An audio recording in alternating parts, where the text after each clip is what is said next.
தமிழுக்கு நிகர் தமிழே, தமிழனுக்கு நிகர் எவரே.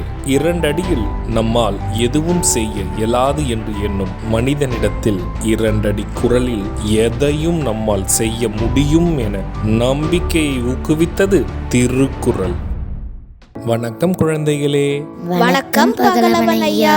இன்னைக்கான குறளை நம்ம பார்ப்போமா? ஓ, பார்க்கலாமே. சரி, பாடத்துக்குள்ள போலாம். இன்னைக்கான குறள் அதிகாரம் 73, அவை அஞ்சாமை. குறள் எண் 723. பகையகத்துச் சாவார் எளியர் அரியர், அவையகத்து அஞ்சாதவர்.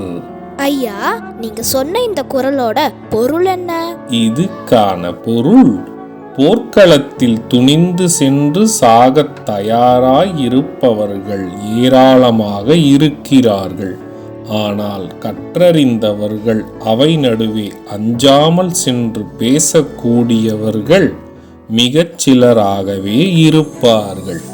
இதுக்கு ஒரு உதாரணம் சொல்லுங்களேன். இதுக்கான உதாரணம், போர்க்களத்தில் 1000 வீரர்கள் நாம் காண்பது எளிது.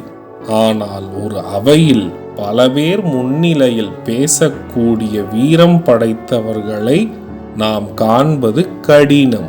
நான் சொன்னது உங்களுக்கு புரிஞ்சுதா தீரன், இலக்கியா? நல்லா புரிஞ்சுது ஐயா. இனி இந்த குறள் எங்களுக்கு மறக்கவே மறக்காது. சரி பசங்களா, நாளைக்கும் இதே மாதிரி சுவாரஸ்யமான குறளை பார்ப்போம். நீங்க வீட்டுக்கு போன உடனே என்ன பண்ணணும்? இன்னைக்கு நாங்க படிச்ச குறளை அப்பா அம்மா கிட்ட சொல்லி காட்டுவோம்.